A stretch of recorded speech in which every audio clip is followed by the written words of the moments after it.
여러분 안녕하십니까? TBC는 갑진년 새해를 맞아 대구와 경북의 현안 사업을 집중 점검하고 지역의 미래를 위해 바람직한 방향과 해법을 모색하는 특집 대담 프로그램을 이어가고 있습니다. 오늘 두 번째 시간으로 홍준표 대구시장 모시고 올해의 시정 방향과 역점 사업에 대해서 자세히 얘기 나누겠습니다. 시장님 안녕하십니까? 안녕하세요. 자, 오늘이 2024년 갑진년 설날입니다. 새해를 맞는 소감과 더불어서 대구 시민들에게 덕담한 말씀 부탁드립니다. 갑진년 새 청룡의 해라고 합니다. 청룡의 기상처럼 대구시가 대구 시민들과 함께 다시 한번 벌떡 일어서는 비상하는 그런 계기가 되었으면 합니다.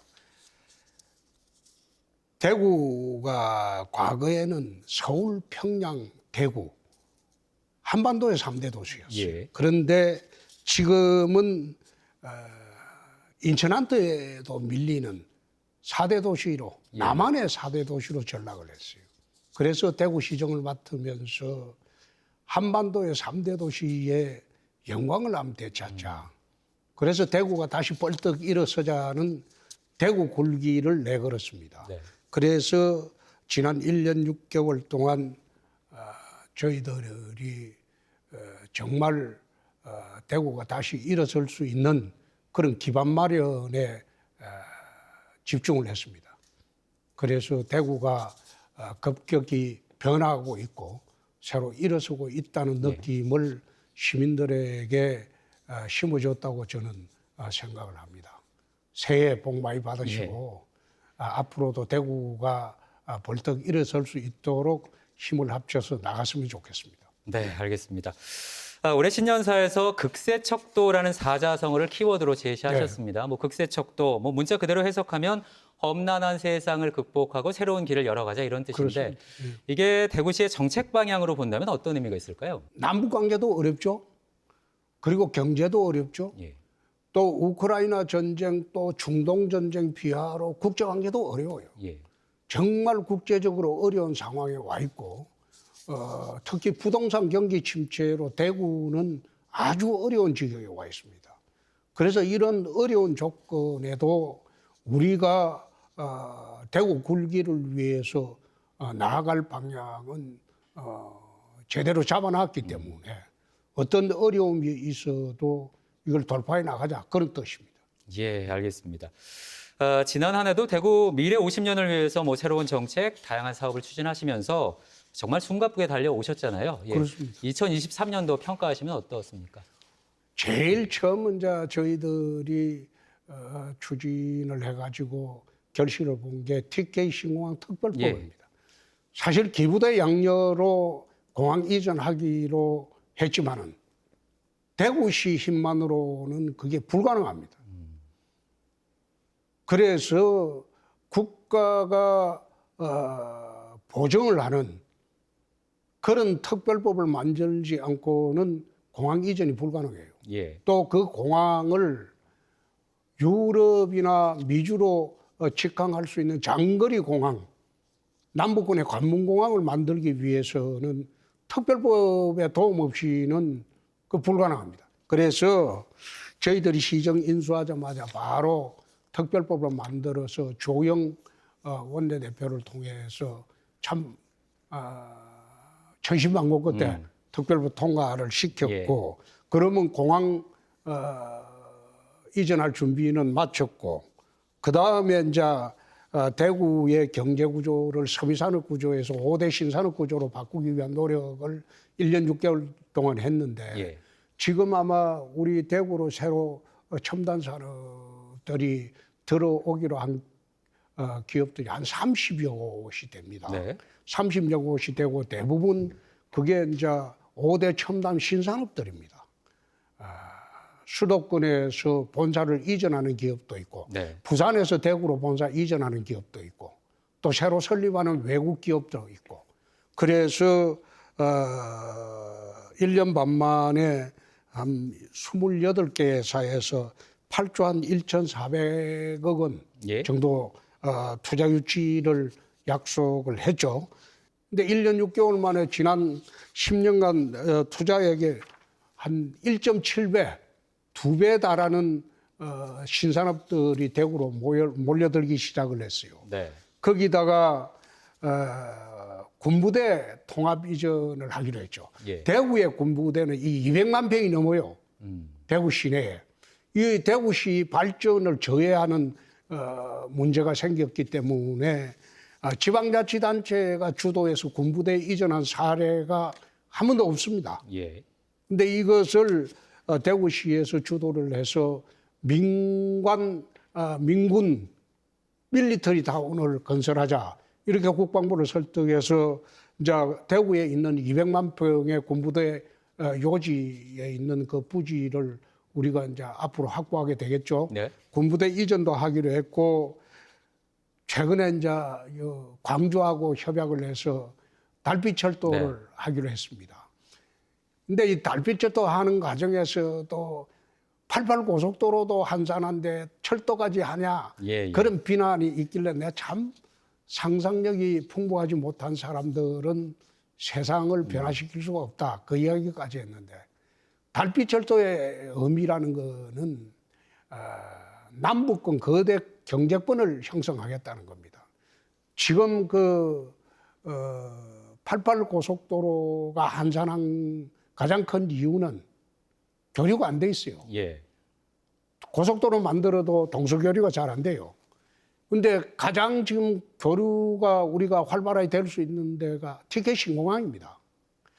2030년도에 TK 신공항이 이제 설립이 되게 되면 광주, 전남, 전북에 500만 호남의 물류 여객들이 인천으로 가지 않습니다. 1시간 거리에 대구공항으로 오게 돼 있어요. 거기다가 함양 울산 고속도로가 또 곧 개통이 됩니다. 그러면 달빛철도가 통과하는 그 지점은 전부 전라북도, 전라남도, 그리고 경상북도, 경상남도 오지를 통과합니다. 내륙의 오지를 통과하는데 오지에 새로운 산업체들이 들어설 수 있는 기반을 마련해 준 거예요. 그렇게 되면 달빛철도 효과라는 거는 그거는 상상을 초월합니다. 그래서 달빛철도가 30년 수건이었어요. 영원함에. 예. 단순히 혈맹만 있는다는 뜻이 아니고 산업의 물류 유통, 여객의 유통을 갖다가 뚫어주는 거예요. 그래서 이것도 이제 됐고 또 뭐 우리가 시정 인수하자마자 한 게 참 많죠. 산하기관 통폐합했죠. 임원연봉 상한제 했죠. 위원회 정비했죠. 공공계획을 또 했죠. 어르신 무인교통 통합 지원을 이거 전국 그렇죠. 처음입니다. 예, 예. 했죠. 대형마트 휴일비 평일 전환 했죠. 예. 거대 독점 플랫폼 기업인 카카오에 맞선 대구로 택시가 전국에서 다 시도를 했는데 대구만 성공을 하고 있어요. 네. 성공을 하고 있죠. 또 2년 연속 지방채 발행을 아마 민선 생기고 처음으로 안 했어요. 원래 국가나 지방자치단체에서 예산 편성을 할 때 국채를 발행하고 지방채를 발행합니다. 빚을 내서 예산을 충당하는데 대구시는 지금 2년 연속 지방채 빚을 절대 안 냈습니다. 빚을 내지 않고 어려운 환경이지만은 재정 준칙을 세워가지고 재정 혁신을 하면서 우리가 빚내지 않고 예산을 짰죠. 거기다가 빚내지 않고 짰다고 해서 복지 예산 줄인 건 하나도 없어요. 예, 예. 그리고 재정개혁으로 다 일했죠. 또 행안부하고 이제 1년간 투쟁을 해가지고 지방자치권을 우리가 쟁취했죠. 예. 이 정책들이 이제 전부 대구시에서 출발한 정책들이 혁신 사례로 정부에 미치게 되고 전국적으로 확산을 하게 됐지 않습니까? 예. 알겠습니다. 민선 8개 역점 사업들을 쭉 훑어주셨는데 참 많은 일들을 하셨습니다. 좀 세부적으로 얘기를 좀 나눠보죠. 예. 가장 먼저 말씀하셨던 것이 이제 대구 경북 신공항 건설이었습니다. 말씀처럼 지난해 신공항 특별법이 제정되면서 국비 지원의 근거는 마련이 됐는데 성공적인 공항 건설을 위해서는 무엇보다 이제 민간 업체들의 참여가 중요하지 않겠습니까? 이제 현재 특수 목적법인 SPC 구성이 좀 늦어지고 있는데 총선 전 뭐 늦어도 상반기 안에는 구성할 수 있도록 전력을 쏟겠다 이렇게 말씀을 하셨습니다. 현재 추진 상황 또 앞으로의 과제 어떤 것들이 있는지 좀 말씀을 해주시죠. 사실 지금 SPC 구성이 지연되고 있는 가장 큰 이유는 대한민국 전역뿐만 아니라 특히 대구에는 부동산 경기가 최악입니다. 그러니까 PF 대출의 금리도 올라가고 그리고 PF 대출 부실로 문제가 많이 발생하고 있어요. 그러니까 민간업체가 선뜻 못 달려들죠. 공공기관도 못 달려들어요. 그래서 내가 며칠 전에 대통령실하고 합의를 봤어요. 조속한 시일 내에 PF 구성하는데 대통령실이 지원한다. 아마 잘 될 겁니다. 합의를 봤고 또 투자를 주저하는 사람들에 대해서 우리가 세 가지 약속을 했어요. 첫 번째, SPC에 참여하는 공공기관과 민간업체는 신공항을 완공하고 난 뒤에 자기들이 손해를 봤으면 그 손해를 대구시가 보전해 주겠다. 보전 확약서를 써줄 겁니다. 손해 보지 않는 장사를 하게 해주겠다. 그럼 대구시는 그 손해 보전을 해주고 직계 신공항 특별법에 따라서 국가의 그 보전금을 청구하면 됩니다. 국가 지원 항의로 되어 있거든요. 그래서 두 번째, 민간업체가 향후 10년간 대구시가 발주하는 모든 공사에 SPC 참여하는 업체는 입찰 우선권을 줍니다. 그리고 그 가점도 줍니다. 세 번째, 후적지 배후 주거단지가 120만 평이 있어요. 그린벨트 지역에. 그럼 게이트 부지 이외에 옆에 붙은데 그 그린벨트를 전부 이제 풀어가지고 배후 주거단지를 만들려고 합니다. 거기에 성개발 선분양을 통해서 SPC 자금 마련을 위한 그런 인센티브를 우리가 미리 주려고 해요. 그 절차도 진행 중에 있어요. 그래서 이 SPC 구성을 하는데 어려움이 없도록 그것도 배후 주거단지가 전부 합치면 한 10만 호 정도 아파트가 들어올 건데 그 아파트 분양을 속전시키기 위해서 대구시에서는 그때까지 아파트 그 인허가를 조정을 할 겁니다. 그렇게 해서 SPC 구성하는 업체가 우리가 이제 회계법인에 맡긴 결과 배후 주거단지를 토지 분양만 전제로 할 때는 SPC가 남는 이익이 1조 가량 되고 거기에 이제 건물 분양까지 전제로 한다면 5조 가량 이익이 남을 것이라는 그 회계 분석 보고서가 지금 나와 있어요.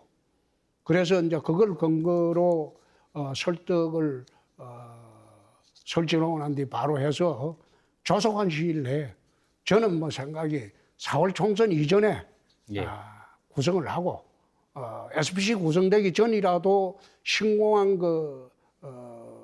발주 절차는 시작을 했습니다.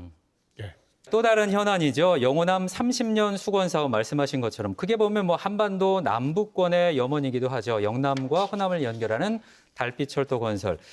이 달빛철도 특별법이 정말 우여곡절 끝에 최근 국회 본회의를 통과했습니다. 국회 통과를 위해서 정말 동분서주 많이 애도 쓰셨는데 달빛철도 건설의 의미 또 향후 전략도 궁금합니다.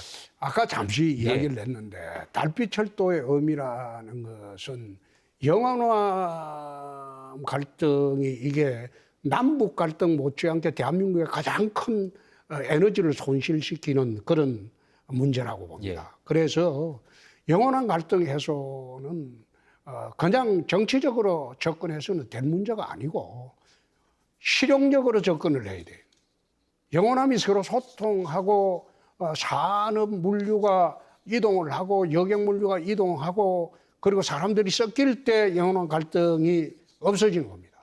그래서 달빛철도는 그 역할을 가장 충실하게 하게 될 것이고 또 달빛철도로 인해서 인근, 전북, 전남, 그리고 광주, 대구, 경북, 경남 여기에 소외 지역이 아마 대폭 발전하는 그런 계기가 될 겁니다. 그러므로 이래서 남북권의 거대한 경제권을 예. 아마 하나 형성해 볼까 볼 수 있지 않을까 그 생각으로 지금 이제 첫 번째는 통합신공항 광주공항도 해가지고 하늘길을 양쪽에서 다 예. 열었고 두 번째는 철길을 열었고 세 번째는 산업동맹 쪽으로 가려고 합니다. 예. 알겠습니다. 앞서 뭐 간략하게 언급을 해주셨는데 대구에서 최초로 시행한 혁신 정책들이 뭐 타 지자체는 물론이고 정부에도 모범 사례가 되고 있습니다. 대표적인 게 이제 지난해 전국 최초로 대형마트 의무 휴업일을 평일로 전환을 한 건데 몇몇 지자체에서 벤치마킹이 있었고 뭐 결국은 정부가 최근 대형마트 의무 휴업일 규제를 전면 폐지하기로 했습니다. 전국적인 변화를 이끌어내신 건데 어떻게 평가를 하시나요? 이게 이제 왜 이제 대형마트를 규제를 했느냐? 휴일 규제를 했느냐? 이게 기본 생각이 좌파적 사고입니다. 가진 자의 것을 억누르면 그것이 가지지 못한 자에게 돌아간다. 그 생각으로 지금 그 대표적인 좌파 정책이 대형마트 휴일 강제 휴무제입니다. 예. 그 가진 자의 것을 억누르면 그게 서민들한테 돌아간다고 착각을 했거든요. 실제로 억누르고 나니까 경기가 더 나빠졌어요. 그래서 그 좌파 정책을 그 정책이 좌파 우파들의 기준을 가름하는 상징적인 정책입니다. 그래서 그 정책을 바꾸고 나니까 중소상공인들이나 소상공인들 재래시장 더 매출액이 올라갔잖아요. 예. 뭐 조사 결과가 있었죠. 많게는 32%까지 매출이 올라갔잖아요. 그러니까 이게 더불어 공생하는 그런 사회가 돼야 되는데 가진 자의 것을 뺏거나 억누르면 자동적으로 가지지 못한 자에게 돌아간다는 그런 좌파적인 사고 정책은 잘못된 겁니다. 그래서 그런 관점에서 한번 봐주시면 시민들께서 봐주시면 아주 이해하기가 편할 겁니다. 예. 또 다른 혁신 사례가 이제 지난해 전국 최초로 시행한 어르신 무임교통 통합 지원. 앞서도 뭐 간략하게 말씀을 해주셨는데 순차적으로 적용 나이는 조정을 하고 있는데 뭐 도시철도뿐만이 아니라 시내버스까지 지원하는 건 전국 특별시, 광역시 가운데 처음이었습니다. 시민들의 반응 그리고 효과는 어떻습니까? 반응 효과라기보다도 대구는 철도보다도 버스 타는 게 2배가 많아요. 예. 대구의 버스 이용률이 철도보다 2배가 많아요. 2배가 많은데 역사 근처에 있는 어르신들은 편하게 이용하지만 그렇지 않은 곳에 사시는 분들은 버스를 타야 되니까. 예. 그래서 버스하고 통합 지원을 하자. 근데 65세로 하기는 지금 사실 100세 시대에 예. 65세 하기로는 너무 이르다. 그래서 단계별로 그럼 5년 뒤로 당겨서 70세로 하자. 그 단계별로 이제 버스는 위에서 내려오고 예. 75세에서 이제 그 열차는 도시철도는 올라가고 이래갖고 5년 후에 70세로 맞추자. 그렇게 했는데 최근에 이제 이준석 대표가 그거로 인해서 적자가 난다. 네네. 그런 식으로 접근하는 거는 나는 잘못됐다고 보는 게 어르신들이 탄다고 해서 그 적자가 나는 게 아니고 어르신들이 안 타더라도 그냥 전철은 전철대로 다니고 버스는 버스대로 다니는 겁니다. 네.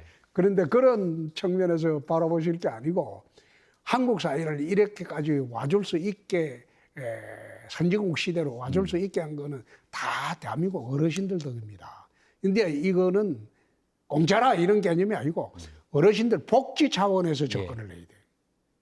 그래서 그 복지 사업을 대구에서 처음을 했는데 앞으로 아마 전국 지자체에서 많이 문의가 오고 있기 때문에 예.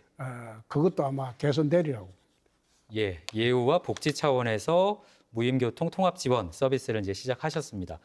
자, 이제 대구의 산업구조 개편 얘기를 좀 넘어가 보겠습니다. 흔히 ABB로 얘기하는 인공지능, 빅데이터, 블록체인, 그리고 반도체, 미래 모빌리티, 로봇, 헬스케어까지 이 5가지를 대구의 핵심 5대 미래 신산업으로 지금 육성하고 계신다고 네. 아까 말씀을 하셨습니다. 근데 지금 말씀드린 미래 신산업은 사실 다른 지역에서도 공을 들이고 있는 분야인데 지금까지의 추진 성과 그리고 더불어서 대구만의 차별화 전략도 분명히 있을 것 같습니다.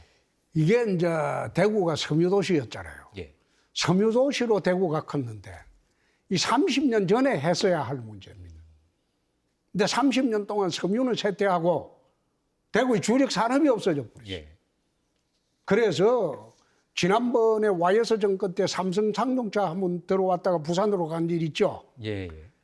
그 바람에 그 이후로 대구는 주력 산업이 없어져 버렸어요. 그래서 지난번에 1년 6개월 전에 우리가 새로 들어와서 대구시정을 들어 5대 신산업으로 개편하자.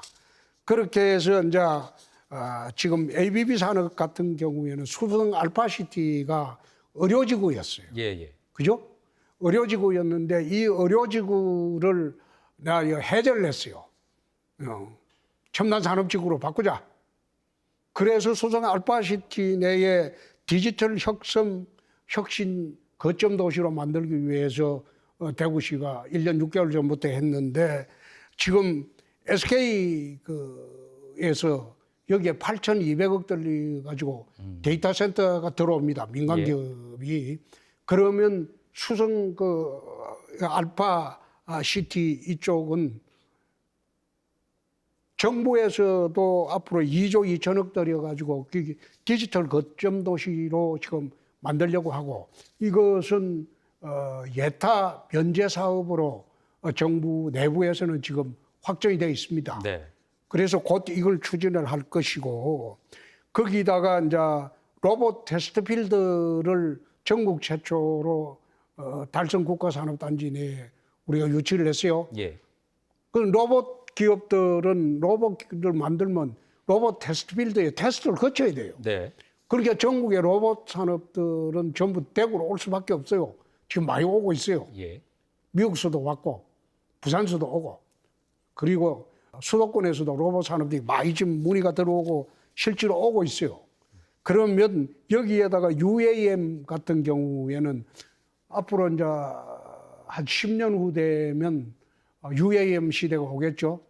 이제 도심 항공교통 시대가 오는데 지난번에 작년에는 이제 한화하고 SK하고 그 컨소시엄하고 협약을 맺은 데 이어서 최근에 카이 대한민국 우주항공의 중심 기업인 카이 항공우주산업회사하고 UAM 생태계 어떻게 발전시키겠다 협약을 맺어서 카이가 올 거예요. 예. 그 반도체는 메모리 반도체는 우리는 수도권에 포화 상태이기 때문에 우리 추진을 안 합니다.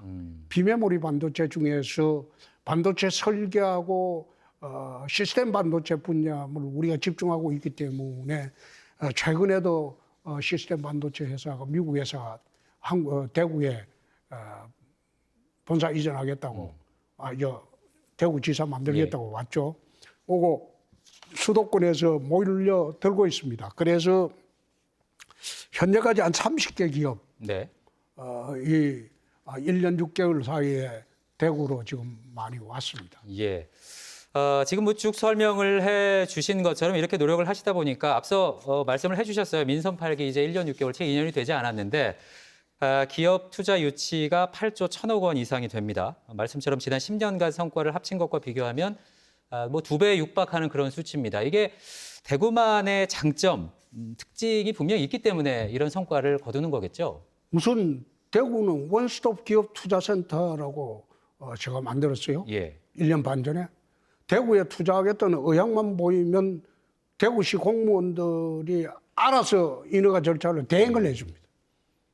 통상 1년 걸리는 인허가 절차를 11일 만에 해준 일도 있어요. 예. LNF 같은 경우에. 그런 식으로 그 부처 간에 우리 그 부서 간에 장벽 없애버리고 원스톱 기업 투자센터를 통해서 의향만 제출하고 돈만 가져오면 대응을 해주니까 예. 기업은 얼마나 편하겠어요. 그러니까 대구로 몰려드는 거죠. 예. 그리고 대구에 이제 가장 몰려드는 큰 요소 중에 하나가 앞으로 이제 특히 신공항이 되게 되면 첨단 산업 물류는 전부 항공으로 수출합니다. 예. 그 항공함으로 인천까지 갈 필요 없고 대구에서 바로 해외로 다 수출할 수 있으니까 큰 이점이 있죠. 물류의 이점이. 그래서 대구로 지금 몰려오고 있는 겁니다. 예, 알겠습니다. 이제 물 문제를 좀 얘기해 보겠습니다. 네. 이 시민들에게 깨끗하고 안전한 식수를 안정적으로 공급하기 위한 맑은 물 하이웨이 사업. 지난해 환경부에 추진안을 공식 건의하신 걸로 알고 있는데 올 7월쯤에 이제 검토 결과가 나오는 걸로 알고 있거든요. 그러니까 이게 지자체뿐만이 아니고 중앙정부 차원에서 함께 해결하자 이런 취지인 것 같은데 현재 추진 상황 그리고 앞으로의 계획이 궁금합니다. 원래 이게 광주 전남 지역의 호남민들은 강물을 식수로 사용하지 않습니다. 그거는 전부 댐물입니다. 섬진강댐, 네. 주암댐, 그리고 담양댐, 전부 장성댐, 깨끗한 일급수죠. 예. 영산강물을 식수로 사용하지 않아요. 그런데 영남에 있는 주민들은 낙동강물을 식수로 사용해요. 근데 영남의 각 그 산업단지하고 생활하수 그다음에 뭐 산업단지 폐수들이 낙동강으로 흘러 들어가요. 예. 그런데 낙동강의 그 주변에 사는 사람들은 낙동강물을 식수로 사용해요. 이게 잘못된 거예요. 예. 그래서 우리는 안동댐의 물을 직접 관로를 사용해서 대구로 오게 하자. 사실상 대구의 이 물이 수질이 나빠진 거는 구미공단 때문입니다. 구미공단 때문에 지금 대구의 수질이 극도로 나빠졌어요.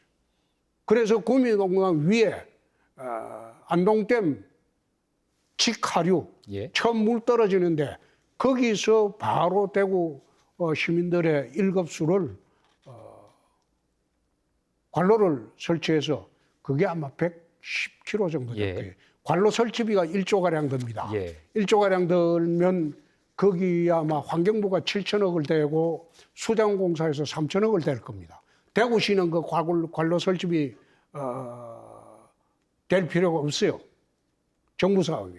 예. 그래서 환경부하고 의논은 거의 끝나갑니다. 곧 금년 상반기 중에는 확정이 될 거예요. 대구 군부대 이전 문제도 빼놓을 수 없는 현안이죠. 지난해 12월에 대구시와 국방부가 군부대 이전 관련 MOU를 체결하면서 유치를 희망하는 지자체도 다시 확대가 됐습니다. 이제 뭐 본격적으로 추진이 되는 겁니까? 대구시로서는 대구시 전역에 군부대 부지가 핵심 요지에 200만 평가량 있습니다.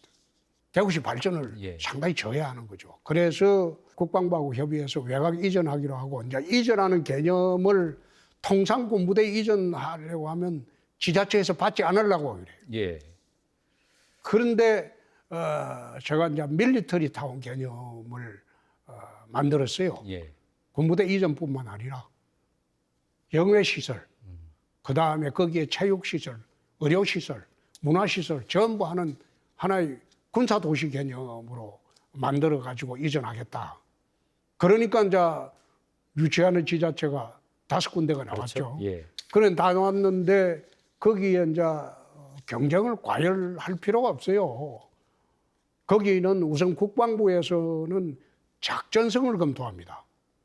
어디로 가는 게 작전적으로 가장 유리하고 현재 대구에서 펼칠 수 있는 작전, 그 다음에 다른 지역에 가서 펼칠 수 있는 작전성을 국방부 합참에서 이걸 검토를 해요. 검토를 해갖고 이제 2-3군데를 대구시 주면 대구는 그 2-3군데를 놔놓고 사업성 검토를 해요. 사업성.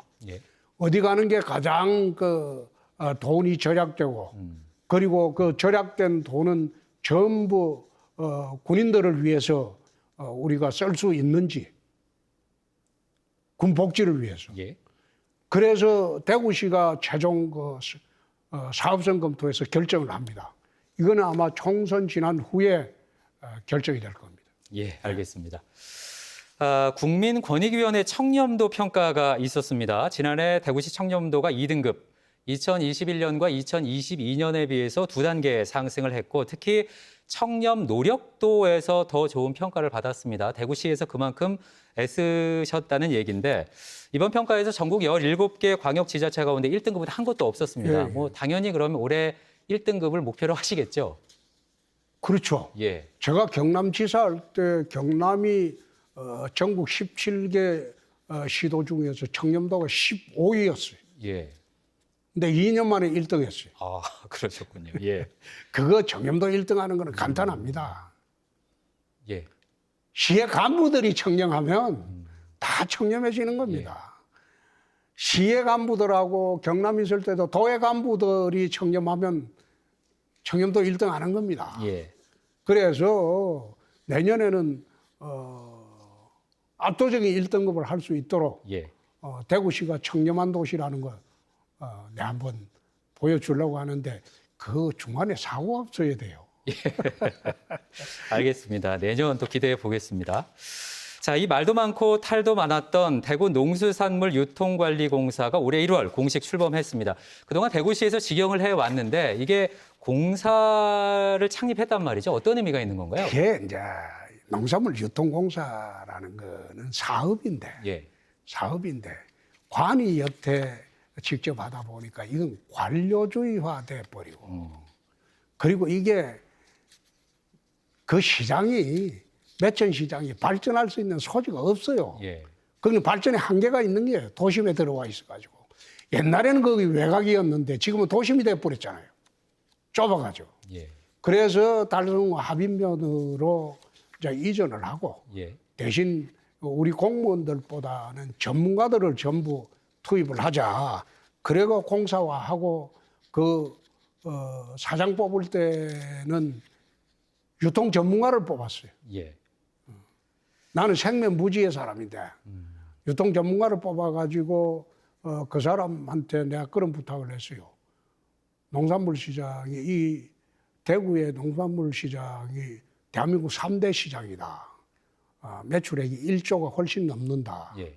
그래서 이 명성을 이어가고 앞으로 5조, 10조의 회사로 만들려는 보관을 네가 만들어라. 만들고 거기에 지금 가장 핵심 현안은 합인으로 이전하는 절차. 네. 거기에 철저하게 준비하도록 해라. 그래서 거기에 있는 공무원들은 8급 이상은 전부 복귀시키고 실제로 그 공무원 중심이 아니고 아마 그 핵심 인원들도 곧 아마 뽑을 겁니다. 예. 전문가들로 뽑아가지고 실제로 사업을 해라. 관료적으로 접근하지 말고 예. 막 그런 취지입니다. 예, 알겠습니다. 설을 앞두고 실시한 여론조사 결과를 보니까 대구시정 잘하고 있다 이런 긍정 평가가 많았고요. 그 가운데 가장 호응이 좋았던 것이 바로 신천 수변 공원화 사업이었습니다. 평소 신천에 관심을 참 많이 가지고 계시잖아요. 대구 시민 10명 중에 7명이 이 사업 잘하고 있다 이렇게 꼽아줬는데 지금까지 진행 상황 그리고 앞으로 변화될 신천의 모습을 좀 그려주시죠. 원래 신천은 저게 이제 문희갑 시장님이 시작한 거예요. 예. 문희갑 시장님이 신천을 시작을 했는데 정비 작업을 시작을 했는데 문희갑 시장님이 시작한 저 신천 도심 하천 그걸 보고 MB가 청계천 사업을 했어요. 예, 예. 서울 청계천 사업의 모델이 대구의 신천입니다. MB가 이거 보고 한 거예요. 그런데 그 청계천 사업은 대성공을 했거든요. 예. 근데 신천 사업은 문희갑 시장님이 하고 난 뒤부터는 사실상 방치되다시피 했는데 제가 들어와서 이제 이게 맑은 물을 흐르게 하자. 신천에서 수영을 해도 괜찮게 하자.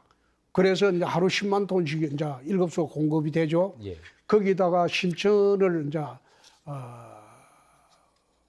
수영장도 거기에 이제 만들고 예. 거기에 또 이제 스케이트장을 정식으로 만들 겁니다. 예. 수영장도. 여름에는 수영장, 겨울에는 스케이트장, 시민공간으로 만들고 거기에 다리에 카페를 만들 거예요. 시민들이 테라스에서 예. 신천에 흐르는 풍경을 물을 보면서 이제 예. 커피도 마시고 맥주도 마실 수 있는 카페도 만들 거고 거기에 이제 나무를 지금 앞으로 한 3,000주를 더 심을 겁니다. 예. 신천을 아예 우진 숲공원으로 만들어야 돼요. 숲공원으로. 그래가지고 대구 시민들이 신천을 그냥 개천이 아니고 여가를 보낼 수 있는 그런 공원 개념으로 지금 바꾸려고 합니다. 예, 도심 속 휴식 공간, 삶과 쉼과 여유가 있는 공간으로 조성을 하시겠다 네. 이렇게 말씀을 하셨는데 글쎄요 이게 뭐 대구시장님께 적절한 질문일지는 모르겠습니다만은 뭐 워낙 정치 경험이 많으시고 오석 네. 국회의원에 또 당대표까지 지내셨으니까 총선이 이제 2달 앞으로 다가왔습니다. 이번 총선 어떻게 그렇죠. 전망하시나요? 아마 어려울 겁니다. 왜 어려울 건가 하면 대구 경북이야 흔들림이 없겠죠. 근데 부산 경남 특히 부산은 저는 스윙모터 지역입니다. 우리 당의 절대적인 지지가 없는 지역이에요. 그리고 수도권에는 제가 보기에는 인재나입니다. 수도권에는 출마할 인재가 적어요. 대통령 지지율이 우리가 50%가 넘으면 아무나 내보내도 당선이 될 수 있어요. 근데 대통령 지지율이 30% 선에 이래 되면 선거는 후보자가 탁월해야 됩니다. 근데 우리가 그 수도권에 뛸 만한 선수가 적어요. 그래서 참 선거는 어려울 겁니다. 예, 알겠습니다. 이제 본격적인 공천 작업이 시작이 됐고 대구 경북의 국민의힘 이 대진표가 이제 완성이 됐습니다. 현역 의원들의 교체폭 어느 정도로 예상을 하시나요? 통상으로 보면 한 50% 하죠. 통상으로. 근데 금년에는 어떻게 될지 잘 모르겠어요. 예. 통상으로 대구 경북 지역은 우리가 절대적인 우세 지역이기 때문에 교체폭을 한 50% 정도 하죠. 그런데 절반 정도 교체를 하는데 금년에는 공천 룰을 내가 잠시 봤는데 왜 저래 복잡하게 해놨는지 네. 내가 뭐 이해하기도 어렵고 그래서 어떻게 운영을 하는지 제가 가늠을 하기 어렵지만은 대구 경북의 교체폭을 줄이게 되면 전국적인 교체폭이 통상 선거 때는 35% 이상이 돼야 됩니다. 예. 근데 그 폭을 맞추려면 대구 경북은 50%를 늘 해왔죠. 그래서 전국적인 교체폭도 생각을 해야 될 거고 공천관리위원회에서 적절히 할 것으로 봅니다. 네, 알겠습니다. 자, 앞서 뭐 신년사를 통해서도 밝히셨고 뭐 서두에도 말씀을 하셨습니다. 지금까지의 사업과 계획을 바탕으로 대한민국 3대 도시가 아니라 한반도의 3대 도시로 만들겠다. 위상을 되찾겠다 이렇게 자신 있게 말씀을 하셨는데 마지막으로 민선 8기 남은 기간 포부와 계획을 좀 말씀해 주시죠. 그거는 지금 그 1년 반 동안 대구 미래 50년에 대한 기본 설계는 지금 완성이 됐어요. 예. 더 이상 일 벌릴 게 없어요. 근데 그 내용물만 채우면 돼요. 그 내용물만 채우면 돼요. 예. 원래 이게 저는 처음 출발할 때 대구 미래 100년이라고 슬로건을 내걸려고 했는데 그거 내걸면 사람들이 에이 내 죽고 난 뒤에 그럼 그런 비아냥이 네. 나올 거고 돼서 대구 미래 50년이라고 네. 했는데 대구가 앞으로 미래 도시로 나아가기 위한 여러 가지 이제 도시 계획 문제, 공간 배치 문제 그리고 그 도시의 주력 산업 문제 그리고 청년 문제 이 모든 문제를 지금 세팅은 다 했습니다. 네. 이제는 거기에 우리 공무원들하고 남은 임기 동안 그 내용을 채우는데 주력을 하도록 하겠습니다. 예. 청사진은 이미 마무리됐기 때문에 충실히 그 계획들을 이행하시겠다 그런 그렇습니다. 말씀이시네요. 알겠습니다. 오늘 여기까지 듣겠습니다. 나와주셔서 고맙습니다. 고맙습니다. 네. 네, 지금까지 홍준표 시장 모시고 2024년 대구시정의 주요 방향과 역점 사업들을 자세히 살펴봤습니다. 이상으로 새해를 맞아 특집으로 마련한 TBC 보도기획 지역이 미래다. 홍준표 대구시장에게 길을 묻다 모두 마치겠습니다. 시청해주신 여러분 고맙습니다.